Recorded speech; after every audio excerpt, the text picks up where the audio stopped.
బంగ్లాదేశ్లో మరో చారిత్రక ఘట్టానికి తెరలేచింది.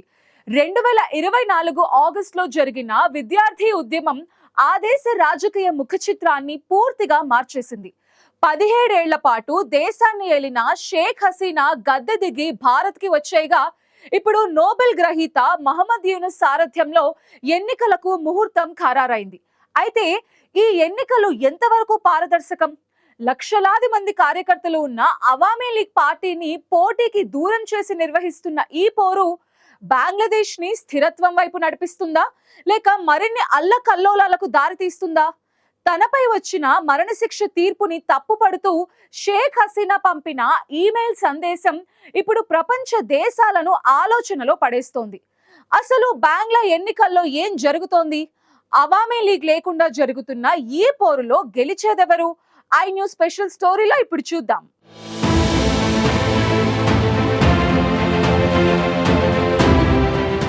బంగ్లాదేశ్ రాజకీయాల్లో మరోసారి తీవ్ర ఉద్రిక్తతలు నెలకొన్న వేళ ఫిబ్రవరి 12న జరగనున్న సార్వత్రిక ఎన్నికలపై మాజీ ప్రధాని షేక్ హసీనా చేసిన వ్యాఖ్యలు దేశంలోనే కాదు అంతర్జాతీయంగా కూడా చర్చనీయాంశంగా మారాయి.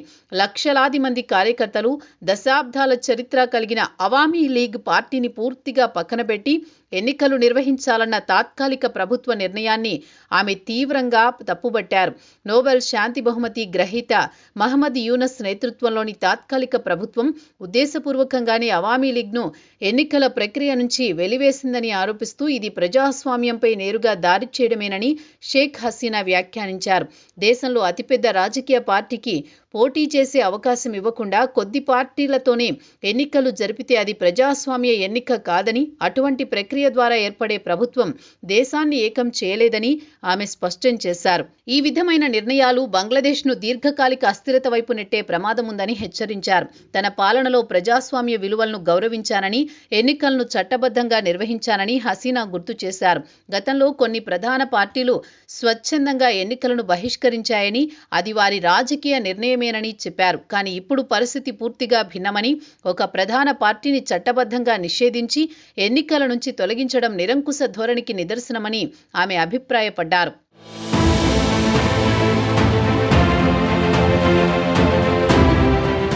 అవామీ లీగ్పై విధించిన బ్యాన్తో జరిగే ఎన్నికలు ప్రజల విశ్వాసాన్ని పొందలేవని, అటువంటి ఫలితాలు దేశంలో రాజకీయ సంక్షోభాన్ని మరింత లోతుగా చేస్తాయని షేక్ హసీనా వ్యాఖ్యానించారు. చట్టబద్ధత, ప్రజా ఆమోదం లేకుండా ఏర్పడే ప్రభుత్వం దేశ అభివృద్ధిని ముందుకు తీసుకువెళ్లలేదని, అంతర్జాతీయంగా కూడా అంగీకారం పొందలేదని ఆమె హెచ్చరించారు. తనపై వస్తున్న నిరంకుశ పాలన ఆరోపణలను షేక్ హసీనా పూర్తిగా ఖండించారు. రాజకీయ ప్రత్యర్థులను కిడ్నాప్ చేయించడం, భద్రతా సంస్థల ద్వారా హత్యలు చేయించడం వంటి ఆరోపణలన్నీ నిరాధారమైనవని అన్నారు. తన ప్రభుత్వం తిరుగుబాటు చేసిన వారిని హత్య చేయించానన్న ప్రచారం కూడా అబద్ధమేనని స్పష్టం చేశారు.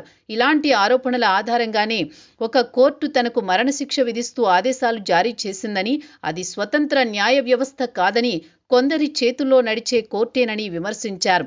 ఎలాంటి సమగ్ర విచారణ, నమ్మదగిన సాక్ష్యాధారాలు లేకుండా ఈ ఆదేశాలు ఇవ్వడంపై అంతర్జాతీయ మానవ హక్కుల సంఘాలు కూడా ఆందోళన వ్యక్తం చేశాయని ఆమె గుర్తు చేశారు.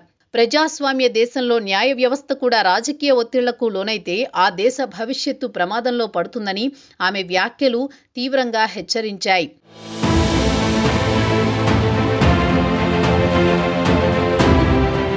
ఇదిలా ఉండగా ఫిబ్రవరి 12న జరగనున్న ఎన్నికలు బంగ్లాదేశ్ చరిత్రలో అత్యంత వివాదాస్పద ఎన్నికలుగా మారుతున్నాయి. అదే రోజున జులై చార్టర్ ఆధారంగా రాజ్యాంగ మార్పులపై ప్రజా అభిప్రాయ సేకరణ కూడా జరగనుంది. జనవరి 22 నుంచి ఫిబ్రవరి 10 వరకు ఎన్నికల ప్రచారం కొనసాగనుండగా, తొలిసారిగా విదేశాల్లో నివసించే బంగ్లాదేశ్ పౌరులకు పోస్టల్ ఓటింగ్ హక్కును కల్పించారు. ఇది ఒకవైపు ప్రజాస్వామ్య విస్తరణగా కనిపిస్తున్నా, మరోవైపు ప్రధాన పార్టీని తప్పించడం వల్ల ఈ ఎన్నికలు న్యాయబద్ధతపై పెద్ద ప్రశ్నలు తలెత్తుతున్నాయి. ఫిబ్రవరి 13న రిజర్వ్డ్ స్థానాలకు పోలింగ్ జరగనుండగా ఈ మొత్తం ప్రక్రియపై ప్రపంచం దృష్టి కేంద్రీకరించింది. ఈ ఎన్నికల్లో ప్రధాన పోటీ బంగ్లాదేశ్ నేషనలిస్టు పార్టీ, జమాతే ఇస్లామీ నేతృత్వంలోని 11 పార్టీల కూటమి మధ్యనే ఉండనుంది. అవామీ లీగ్కు భారీ ప్రజా మద్దతు ఉన్నప్పటికీ దానికి పోటీ చేసే అవకాశం ఇవ్వకపోవడం రాజకీయ సమీకరణాలను పూర్తిగా మార్చేస్తోంది. బీఎన్పీని ప్రస్తుతం తారిక్ రహమాన్ ముందుండి నడిపిస్తున్నారు. మాజీ ప్రధాని ఖలీదా జియా కుమారుడైన తారిక్ రహమాన్ తన తల్లి రాజకీయ వారసత్వాన్ని కొనసాగిస్తూ ప్రచారంలో కీలక పాత్ర పోషిస్తున్నారు.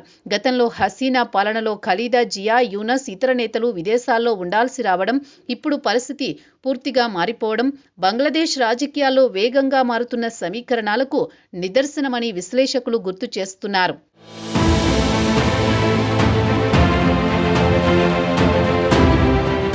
2024 ఆగస్టులో విద్యార్థి ఉద్యమాల నేపథ్యంలో షేక్ హసీనా దేశం విడిచి భారత్కు రావడం, ఆ తర్వాత యూనస్ తాత్కాలిక ప్రభుత్వానికి నాయకత్వం వహించడం బంగ్లాదేశ్ రాజకీయాల్లో కీలక మలుపుగా మారింది. ఆ తర్వాత నుంచి దేశంలో మైనార్టీలపై దాడులు, జర్నలిస్టులపై కేసులు, మీడియా సంస్థలపై దాడుల ఆరోపణలు పెరిగాయి. అవామీ లీగ్కు అనుకూలంగా ఉన్న వారిపై అక్రమ కేసులు బనాయిస్తున్నారన్న విమర్శలు వినిపిస్తున్నాయి. పోలీస్ కస్టడీలో ఉన్న పలువురు కార్యకర్తలు అనుమానాస్పదంగా మరణించారన్న వార్తలు దేశవ్యాప్తంగా ఆందోళనకు దారితీశాయి. అయితే ఈ ఆరోపణలను యూనస్ సర్కార్ పూర్తిగా తిరస్కరిస్తోంది. ఎన్నికలను పూర్తిస్థాయి పారదర్శకతతో నిర్వహిస్తామని, ఎవరిపైనా ఒత్తిడి ఉండదని, స్వేచ్ఛాయుత వాతావరణంలో పోలింగ్ జరుగుతుందని హామీ ఇస్తోంది. ఈ నేపథ్యంలో ఫిబ్రవరి 12న జరగనున్న ఎన్నికలను పర్యవేక్షించేందుకు యూరోపియన్ యూనియన్, కామన్వెల్త్ దేశాల నుంచి సుమారు 500 మంది అంతర్జాతీయ పరిశీలకులు రానున్నట్లు బంగ్లాదేశ్ ఎన్నికల సంఘం ప్రకటించింది. ఇది ఒకవైపు తాత్కాలిక ప్రభుత్వానికి విశ్వసనీయత తీసుకువచ్చే ప్రయత్నంగా కనిపిస్తూ ఉండగా, మరోవైపు అవామీ లీగ్ లేకుండా జరిగే ఎన్నికలను అంతర్జాతీయ సమాజం ఎంతవరకు అంగీకరిస్తుందన్న ప్రశ్నకింకా సమాధానం దొరకలేదు. ఈ ఎన్నికలు ఫలితం బంగ్లాదేశ్ రాజకీయ భవిష్యత్తును మాత్రమే కాకుండా దక్షిణాసియా ప్రాంత స్థిరత్వాన్ని కూడా ప్రభావితం చేసే అవకాశాలున్నాయని విశ్లేషకులు భావిస్తున్నారు. అందుకే ఈ ఎన్నికలపై భారత్ సహా ప్రపంచ దేశాలన్నీ అత్యంత జాగ్రత్తగా, నిశితంగా దృష్టి సారిస్తున్నాయి.